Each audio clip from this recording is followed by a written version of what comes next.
सत्संग परम दयाल जी महाराज, मानवता मंदिर होशियारपुर, तारीख 21 सितंबर 1980। अभी एक आदमी आया हुआ था मेरे पास, वो देर के बाद आया। मैंने पूछा, भाई बड़ी देर के बाद आया है? कहेंगे, महाराज आपने बुलाया नहीं, मैं आया नहीं। आज सुबह आपने कहा, अब मैं आ गया। किसने उसको कहा तू आ जा? किसने उसको कहा तू आ जा? मैंने कहा, ये उसका अपना ही मन था। किसी भ्रम में आकर हम सब गृहस्थी या दुनिया के आदमी इस मन के चक्कर में आकर पागल और दीवाने बने हुए मजहबों, पंथों, गुरुओं के पीछे फिर फिर कर अपनी जिंदगी बर्बाद करती। जो मतलब है सत्संग का वो कुछ और है। तुलसीदास कहता है, बिन सत्संग विवेक न होई, राम कृपा बिन सुलभ न सोई। सत्संग से क्या मिलता है? समझ मिलती है, विवेक मिलता है, अकल मिलती है, रास्ता मिलता है। दुनिया ने गुरु मत को समझा नहीं। वो गुरु उसको मानते हैं जिसने मानवता मंदिर बनाया हुआ है, अस्पताल खोले हुए हैं, शिशु स्कूल खोला हुआ है। वो समझते हैं तो जो वैसा करता है वो संत है। ये गलत है। ये नहीं मैं कहता कि ये काम जो है ये दुनिया के हैं, होने चाहिए, इसकी मैं कदर करता हूँ। मगर जिसने अस्पताल खोल दिए, शिशु स्कूल खोल दिए और ये सारे काम कर दिए, अगर कोई ये कहे कि वो करने वाला संत है, ये बिल्कुल झूठ है, गलत है।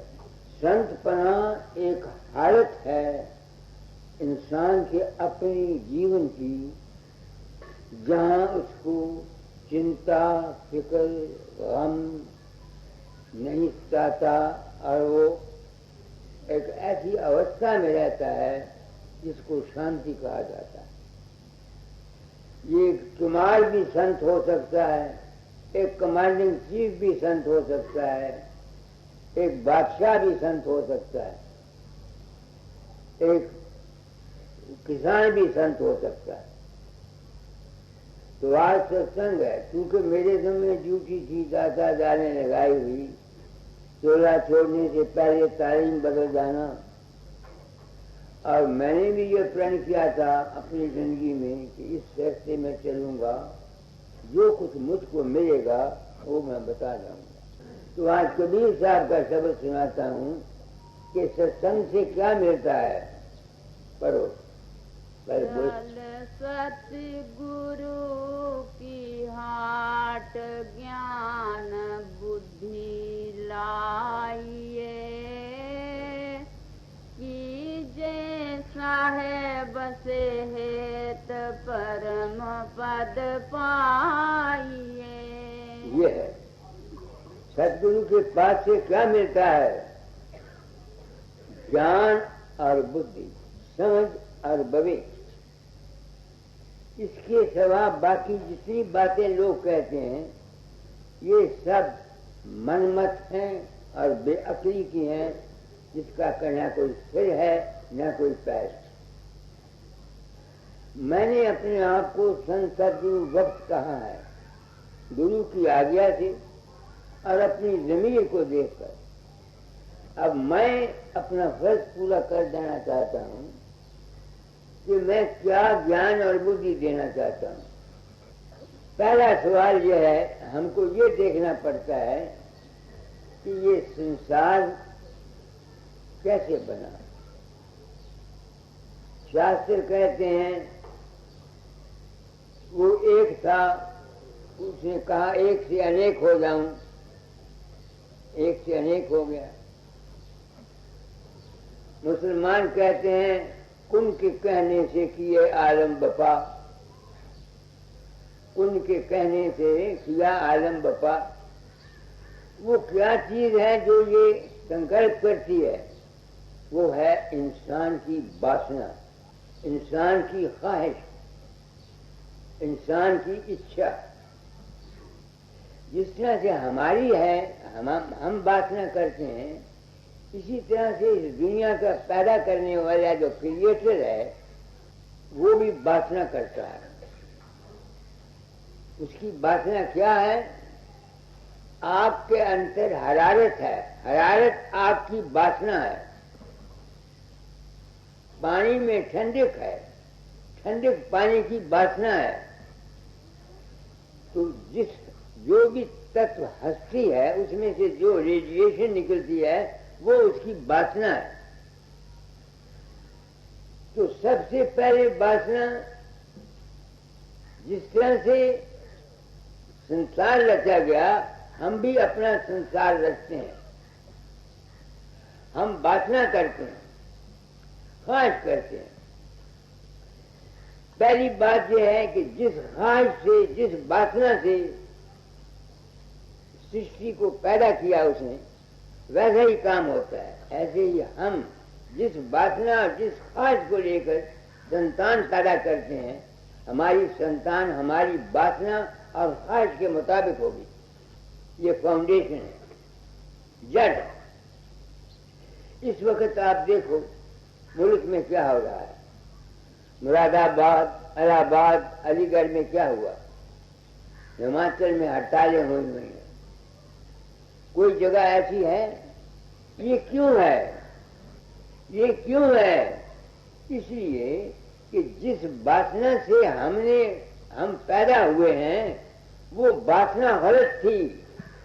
हम लोग अपने स्वाद के लिए औरतों के पास जाते हैं, बच्चे पेट में आ जाते हैं। अब जिस वासना को लेकर के हम खुद आउट ऑफ कंट्रोल थे, तो वो जो बच्चे पैदा होंगे औलाद, वो आउट ऑफ कंट्रोल होगी। इस वक्त जितनी मुसीबत हम पर आ रही है, लड़कों को देखो सब आउट ऑफ कंट्रोल है। ये MP, MLA लोगों को कहते हैं झगड़ा मत करो, मगर आप क्या करते हैं? इनकी अपने घरों में शांति नहीं है।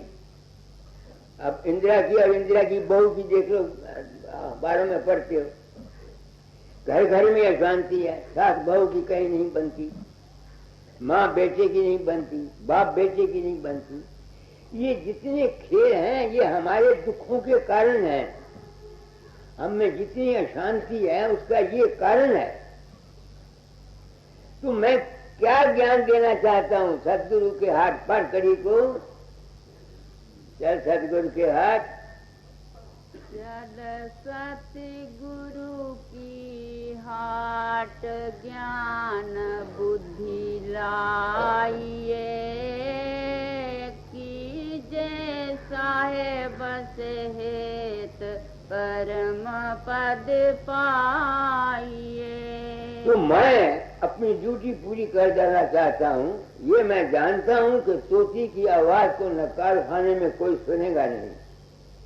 तोती की आवाज को नकार खाने में कोई नहीं सुनेगा। मैं जानता हूँ जो कुछ मैं करता हूँ इसकी कोई वैल्यू नहीं, मगर मेरे ज़िम्मे चूंकि ड्यूटी थी और मैं संत सदगुरु वक्त की हैसियत में संसार में प्रकट हुआ हूँ, तो मैं कह जाना चाहता हूँ, वो क्या ज्ञान देना चाहता हूँ कि जो जड़ है इंसान की, जब तक उसको कोई ठीक नहीं करेगा, लाख कोशिश करके सिर पटक के मर जाओ, अगर ये चाहो कि दुनिया में सुख और शांति आ जाए, ये नहीं आएगी। कांग्रेस आ जाए, जनसंघ आ जाए, कोई भी आ जाए, कभी नहीं होगा, बिल्कुल। तो सबसे पहला ज्ञान क्या है कि हम लोगों को संतान के ख्याल से पैदा करना चाहिए। जब तक ये नहीं होगा, जो जनरेशन पैदा होगी वो जो कुछ कर रही है, दूसरे मुल्कों में देखो क्या कुछ हो रहा है, हर जगह यही कुछ ही है। हमारे मनु ने आजकल ये जनसंघ वाले ये हिंदू कहते हैं पुरानी संस्कृति, पुरानी संस्कृति, पुरानी संस्कृति। अरे पुरानी संस्कृति का टंडोरा पटाने से क्या बनेगा जब तुम पुरानी संस्कृति पर अमल ही नहीं करते। मनु जो आदि ऋषि हुआ है, उसने नियम बनाए हैं संतान के उत्पन्न करने के लिए। जब हम पहले मनु के हुक्म को पालन नहीं करते तो फिर तुम संस्कृति को, जो संस्कृति चिल्लाते हैं, ये कहाँ जाएंगे? तो मेरी बात है। तो पहला ज्ञान बुद्धि तो मैं अपने कर्म भक्त ये संसार को कहना चाहता हूँ कि संतान को संतान के ख्याल से जब तक यह खुद रहो, औलाद जो पैदा हुई है, इससे तुम कभी उम्मीद मत रखो कि ये दुनिया में अमन या शांति ला सकती है। मेरे पास रोज कई औरतें, मेरा लड़का जी मेरे कहे नहीं लगता, ये करता है, वो करता है। मैं हंसता हूँ तो अपने दिल से पूछो कि तुमने इस बच्चे को कैसे पैदा किया? संसार में अगर कोई कौम को बना सकता है तो सिर्फ माताएं बना सकती हैं। ये बता दे, लाख महात्मा गांधी ने क्या कर लिया? 1921 में हिंदू मुसलमानों को लालच देके स्वराज का एक जगह पानी पिला दिया। 1947 में उन्होंने एक दूसरे के सिर काटे। रूट काज को नहीं पकड़ा गया, बात बात के सींच से बिरवा गया सुखाए, माली सींचे मूल को डाल पात फल जाए। तो जब तक मूल की जड़ को नहीं, मैं चूंकि वक्त का सदगुरु हूँ, मेरे जम्मे ड्यूटी थी, गुरु महाराज ने लगाई हुई कि चूल्हा छोड़ने से पहले शिक्षा को बदल जाना। मैं शिक्षा बदल जा रहा हूँ। अमल कोई करे ना करे जहन्नम में जाए, मैंने क्या लेना? मैं तो बंधा हुआ तो जीता जा रहा हूँ। तो पहला संस्कार क्या है कि संतान को संतान से ख्याल पैदा करो। दूसरा क्या है ज्ञान बुद्धि में देना चाहता हूँ कि जब बच्चे माँ के पेट में होते हैं, जिस किस्म के विचार माता रखती है, जो कुछ वो सोचती है, उसका असर बच्चे पर जाता है। अब मनु का रिश्ता आपने सुना होगा, कहावत है कि जब अब मनु अपनी माँ के पेट में था, अर्जुन चक्कर बेचने का जिक्र कर रहा था तो वो जागती थी। जब चक्कर निकलने का जिक्र किया वो सो गई। अब मनु ने 12 वर्ष की उम्र में चक्कर बेचा मगर मारा गया। अकबर बादशाह हुमायूं जंगल में फिरता था, दुश्मनों से भागा हुआ, तो रानी बेगम के पेट में बच्चा था। तो अचानक वो गया तो उसे औरत उसकी बना रही थी बेगम नक्शा। क्या करती है बेगम? अगर मैं चाहती हूँ मेरा जो बच्चा हो वो इतने मुल्क का बादशाह हो, और वो हुआ। मैं बैठा हुआ हूँ आपके सामने, मैं सिपाही का लड़का हूँ। 12 साल तक मेरे माँ बाप के कोई औलाद नहीं हुई। तो मेरी माँ मुझे कहा करती थी, बच्चा, मैं स्टेशनों पर देखा करती थी कि स्टेशन मास्टर हाइयाँ चढ़ियाँ लगाते हैं, जिस जिसकी गाड़ी आती है उसको काटते हैं और वहाँ उनकी इज्जत होती है।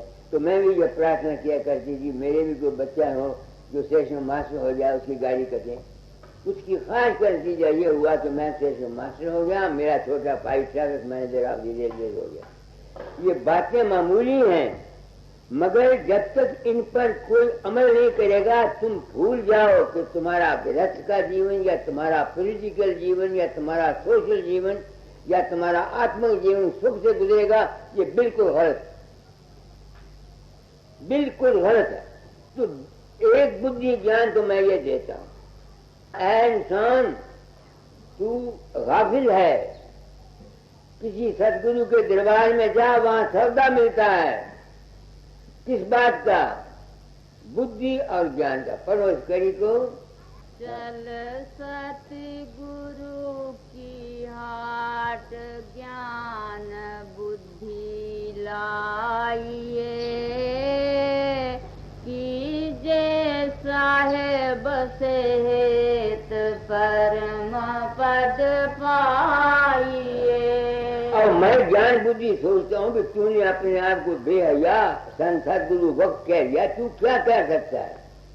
मैं सच्ची बात बताया जाता हूं कि जब तक इंसान अपनी औलाद को औलाद के ख्याल से पैदा नहीं करेगा और माता जिस किस्म के ख्याल रखेगी उस किस्म का संस्कार बच्चे पर पड़ेगा, तब तक ये उम्मीद रखना कि हमारा खानगी जिंदगी या कोई ठीक रह सके, ये नामुमकिन है। जो चाहे मर्जी कर लो, गवर्नमेंट कर ले, किताबें लिख लो, जो मर्जी चाहे करो, ये नामुमकिन है, कभी नहीं होगा।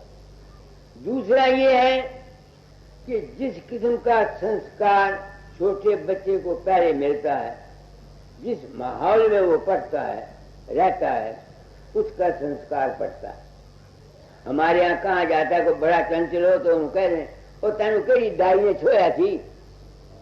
जब बच्चा पैदा होता है, जो आदमी पहले उसको हाथ लगाता है, उसका दिमाग शरीर साफ होती है, उसका असर उस पर पड़ता है।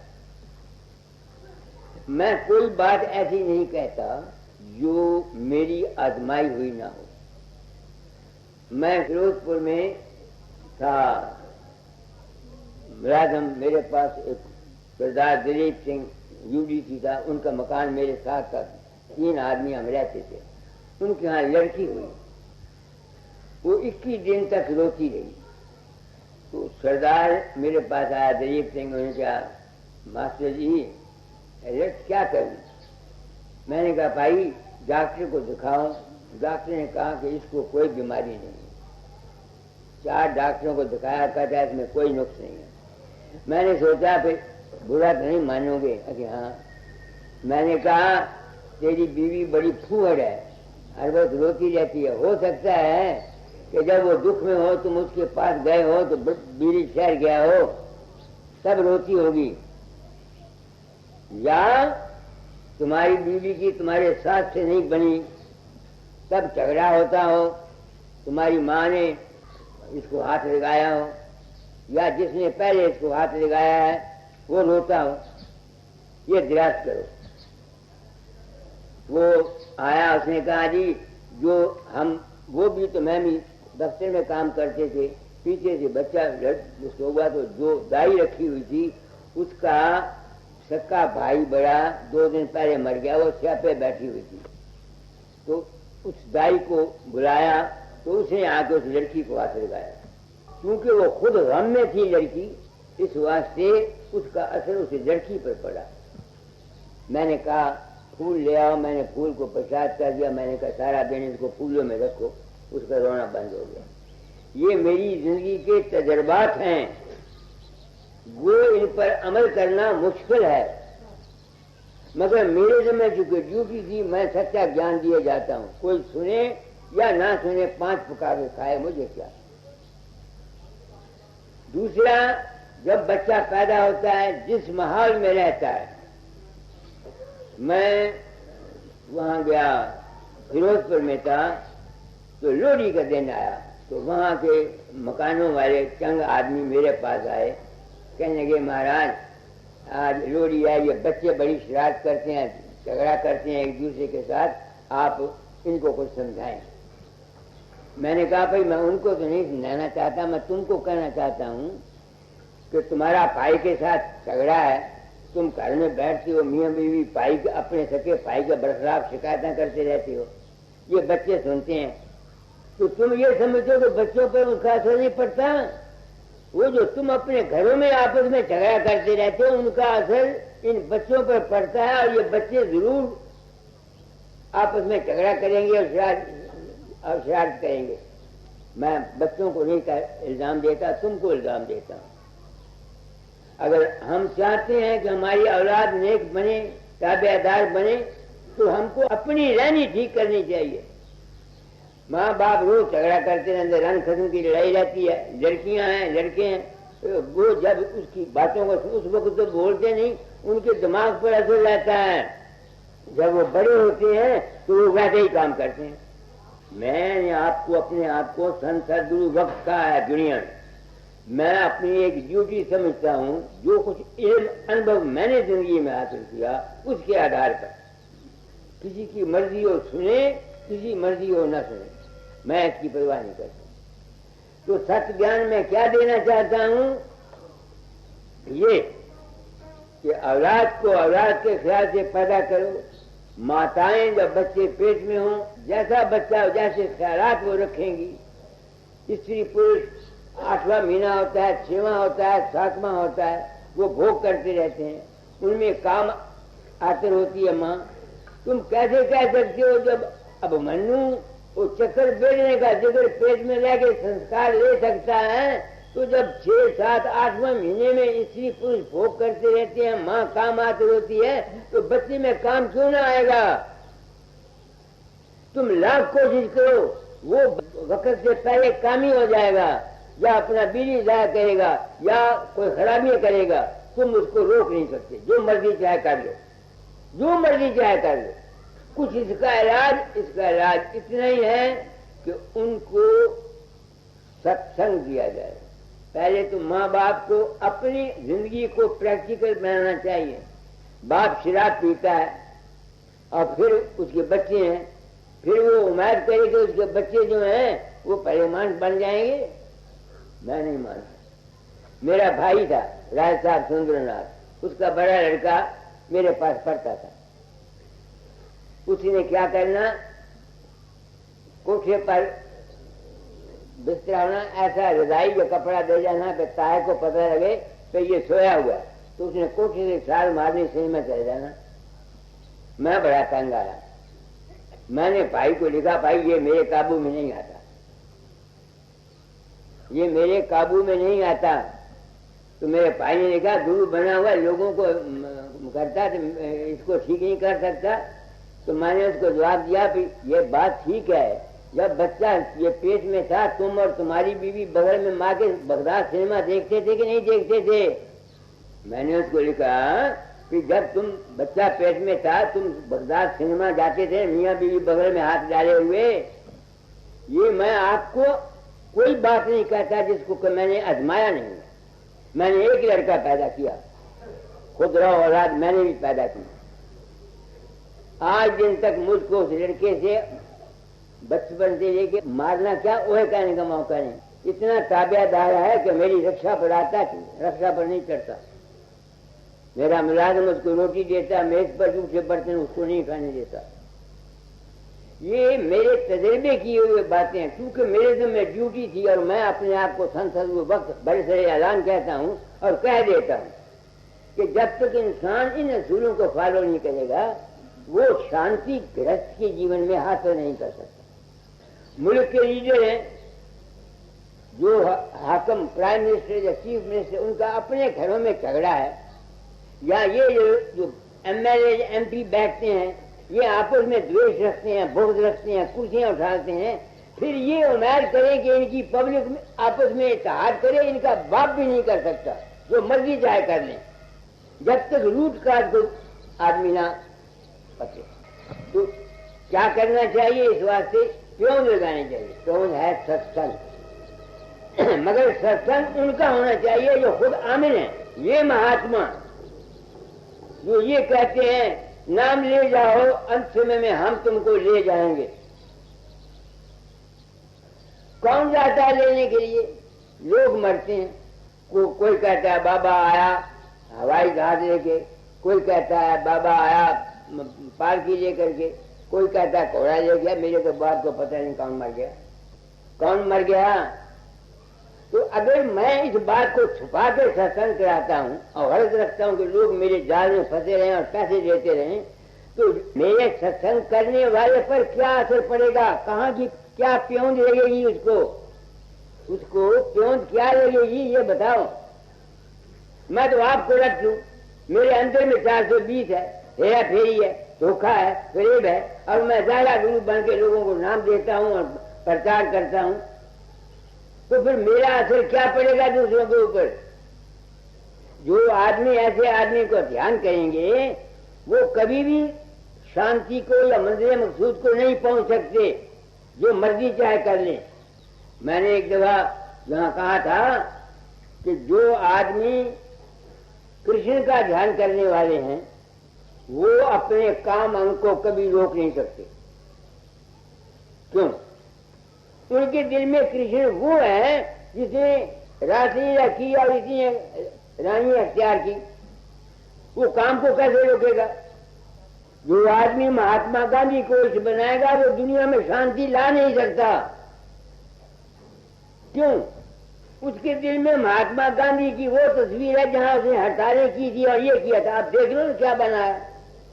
जिसका जैसा आइडियल है वो वैसा काम करेगा। मुसलमान है, अगर हजरत मोहम्मद को पूछते हैं लाख तुम कोशिश करो, जब मौका आएगा ये तलवार उठाएंगे। ये है कुव्वत साइकोलॉजी।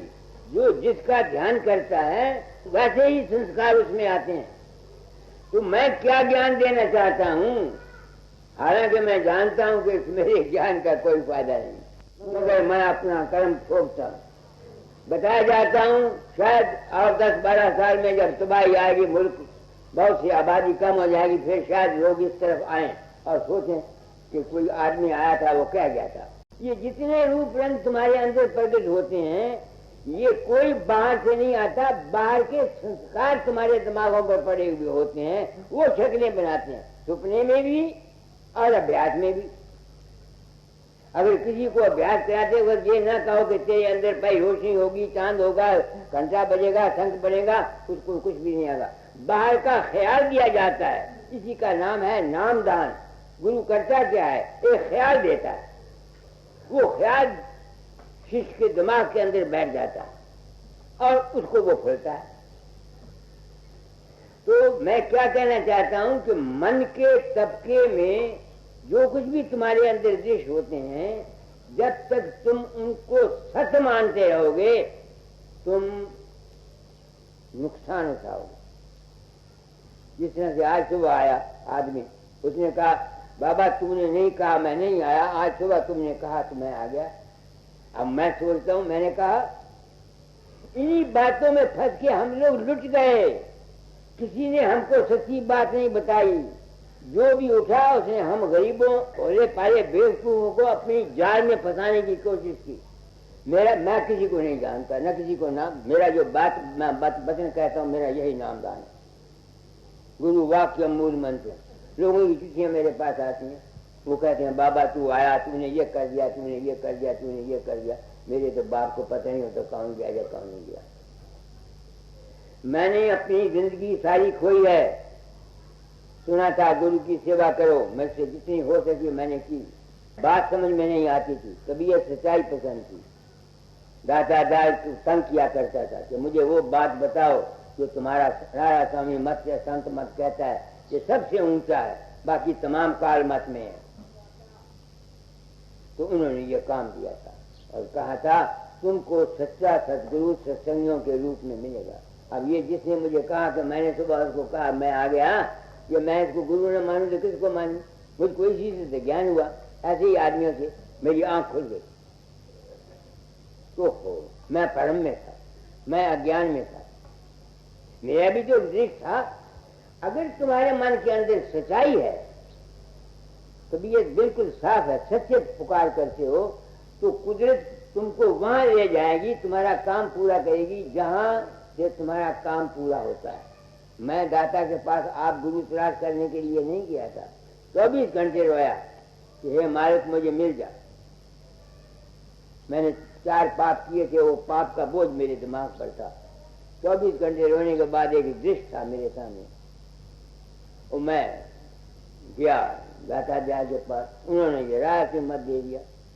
इसकी किताबें पढ़ी, सब ऐसी तेजी फैली रहे स्वामी जी ने और कबीर ने। और मैं सोचता था एक ब्राह्मण होने के नाते मेरे लिए बड़ा मुश्किल था इन बानियों को सहन करना, मगर दाता से विश्वास टूटा नहीं, तो मैंने प्रण किया था अपना अनुभव क्या जाऊंगा, और मैंने जो कुछ कहा वो कहता हूँ।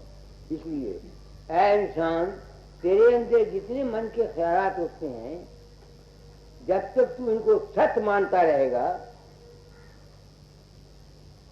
तू जो मर्जी चाहे कर ले, तू इस मन के चक्कर से कभी निकल नहीं सकता।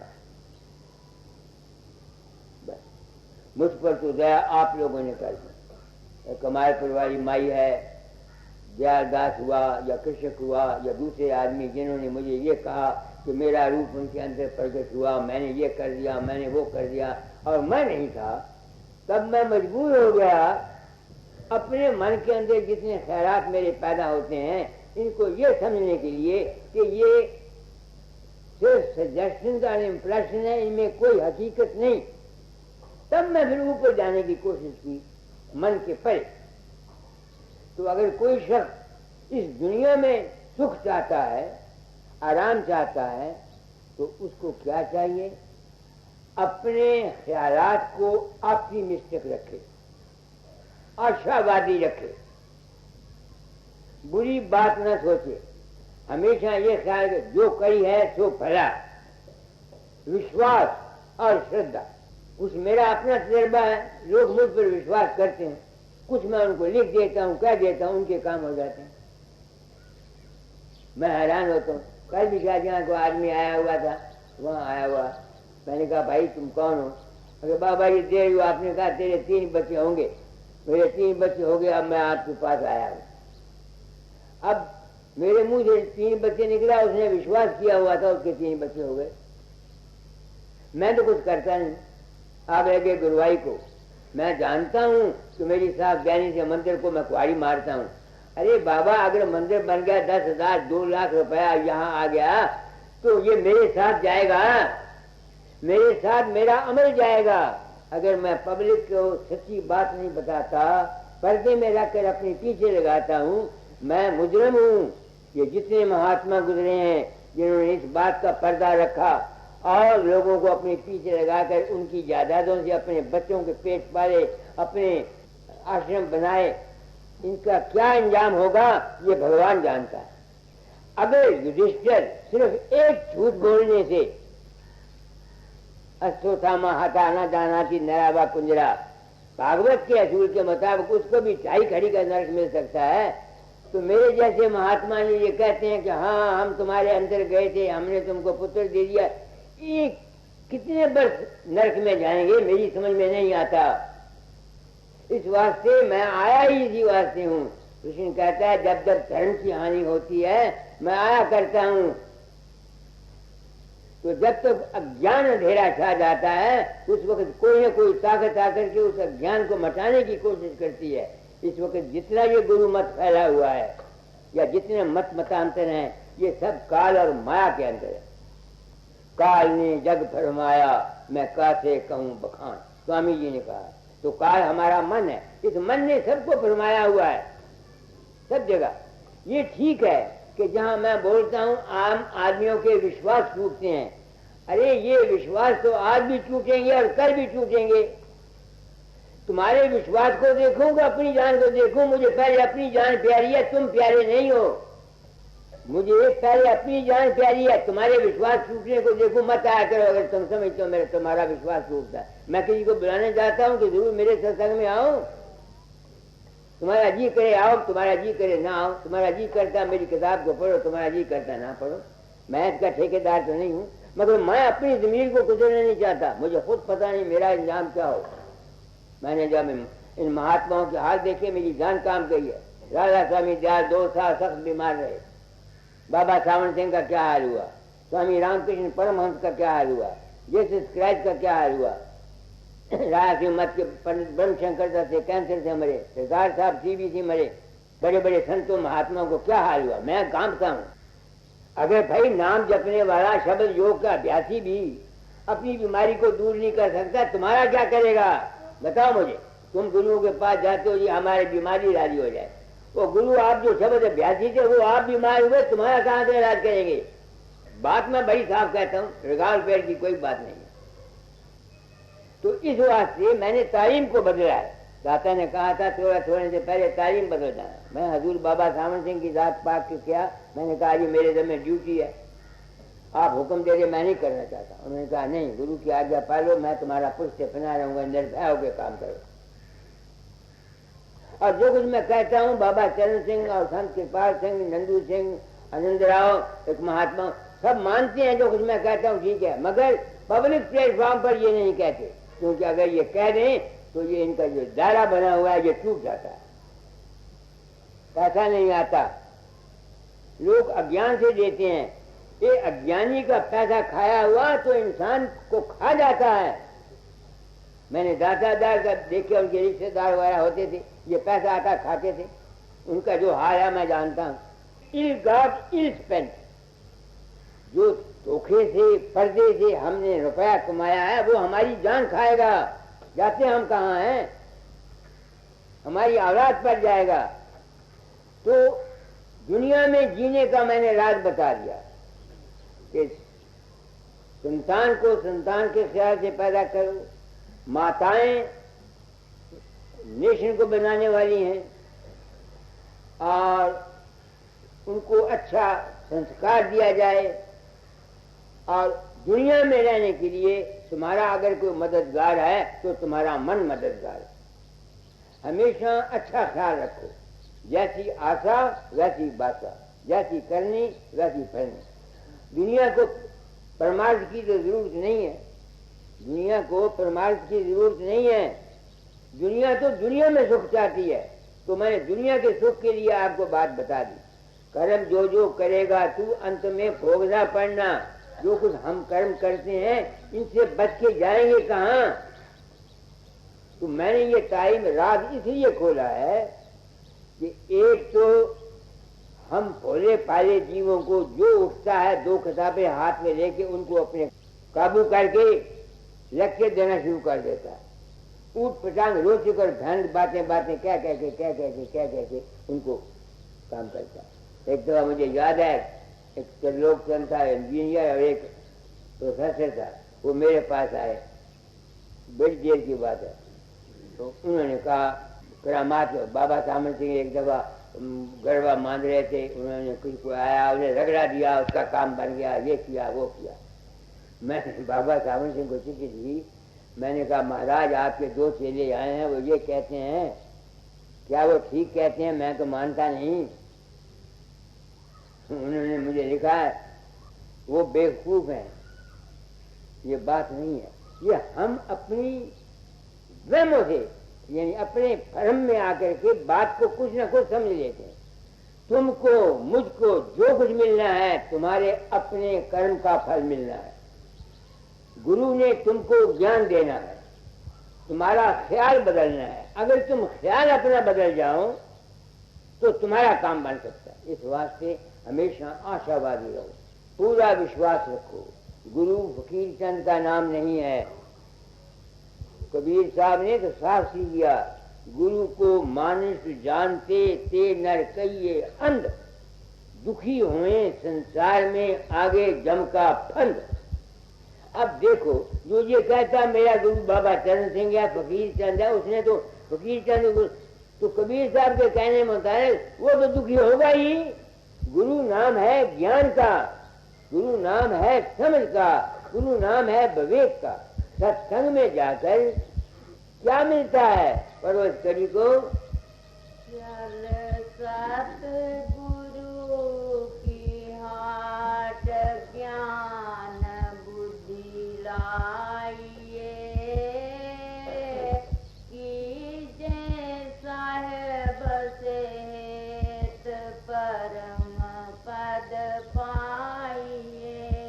आगे सतगुरु सब कुछ दीन देत कछु ना रहो, हम ही अभागिने नारी सुख ये कहता है सदगुरु ने सब, मैंने कोई कसर बाकी छोड़ी नहीं आपको सुनाने के लिए। अब अगर तुम ना अमल करो तो फिर तो कसूर किसका है? कसूर किसका है? जो मेरी ड्यूटी थी, मैं सोचता हूँ आप लोग कहेंगे कि मैं अहंकारी हूँ, अपने आप को संत सदगुरु वक्त कहता हूँ। मैं अपनी आत्मा से पूछता हूँ, बेहया तू अहंकार? मैं अहंकारी नहीं हूँ। सतगुरु नाम है सच्चे ज्ञान का, सच्ची समझ का। इस वक्त में जिस सच्चे ज्ञान सच्चे समझ की जरूरत है मैं वो बताता हूँ। तो मुझे सतगुरु बनने से कोई सिर का सुखाव पर नहीं लग गया, मैं को करामाती नहीं हो गया। बात आपको साफ बता दी कि ये बात ऐसे नहीं ऐसे, सब हम जानते हैं मगर अमल नहीं करते। पर्वत करी को दूसरी को सतगुरु सब कुछ दीन देत कछु नारे हो, हम ही अभागिन नारी सुख तज दुख लयो। गई पिया के महल पिया संग नारची, हृदय कपट रहो छाए मान लज्जा भरी। तो हम मालिक को मिलने के लिए जाते हैं। जिस आदमी के दिल में हेरा फेरी है, जो कपट रखता है, 420 करता है, उसको वो वहां जा ही नहीं सकता। सत्संगी वहां सारा दिन 50-50 साल हो गए उनको नाम जपते हुए, मिला क्या? वहां तो वो पहुंच सकता है जिसका हृदय में हेरा फेरी, धोखा, प्रेम, 420 हेरा फेरी न हो। जब तक मन निर्मल नहीं है, तुम लाख कोशिश करो कि तुम्हारी सोच ऊपर चलेगी या नहीं चलेगी। हम लोग क्या करते हैं? आप गृहस्थियों को देखो तो सही, नाम के सत्संगी बन गए, खून लगाकर शहीदों में दाखिल हो गए। हमारा अमली जीवन क्या है? भाइयों से हमारी दुश्मनी, मजहब में एक दूसरे के साथ दुश्मनी। तो जब तक जिंदगी अमल में ना आए उस वक्त तक ये काम नहीं बनता। अब इस अमल के लाने का क्या इलाज है? किसी बाअमल शख्स की सोबत, उसका सत्संग, उसकी रेडिएशन हर दायरे में, हर जगह देखे, दातादार जगह भी देखी, सब जगह देखे। 2 सेंटर होते हैं, एक इनर सर्कल होता है, एक आउटर सर्कल होता है। इनर सर्कल में जो आदमी काम करते हैं, गुरु महाराज उन पर कंट्रोल नहीं कर सकते, क्योंकि वो गुरु महाराज की शार्ट कमल को जानते हैं। बाहर में आओ सर्कल है। क्या कहा मैंने सर्कल नहीं रखे, मेरा जो अंतर है वो बाहर है। किसी की मर्जी चाहे, तुम्हारी मर्जी चाहे सत्संग में आओ, नहीं आते मत आओ। तुम्हारा जी करता है मेरी किताब पढ़ो, पढ़ो ना पढ़ो, 5 प्रकार का हो। तुम्हारा जी करता है 4 पैसे मंदिर में दे जाओ, नहीं तो मौत करो। आज तो गुमराह किया।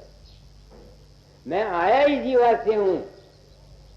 बाबा सामर्थी ने जब से मुझे मिले उसके बाद कहा करते थे, अरे तुझे मेरी गल नहीं समझते, कोई डंडे मारने वाला आ जाएगा, और वो मैं डंडे मारने वाला हूँ। बिल्कुल साफ कहता। आगे पढ़ो। जहाँ गैल सिल हली चढ़ो, गिरी गिरी पढ़ो, उठहूँ समारी समारी चरण आगे धरो। ये मैं खुद गिरता था, मुझ पर तो दया की है सत्संगियों तुम लोगों। मैं मन के चक्कर से नहीं निकल सकता था। जो कुछ मेरे अंदर पैदा होता था मैं इसको सत मानता था। जब से तुम लोगों से पता लगा कि मेरा रूप तुम्हारी मदद करता है, मेरे तो बाप को पता नहीं होता ना, मैं किसी के अंदर जाता हूँ, तो मुझे यकीन हो गया कि जो कुछ मेरे मन के अंदर है ये सब फर्जी है, कल्पित है, कल्पना है, माया। तो फिर अब मुझको ये मौका मिल जाता है कि मैं मन को छोड़ के ऊपर चला जाऊं। नहीं तो गिरता मैं भी रहा हूं, अब भी गिर जाता हूं।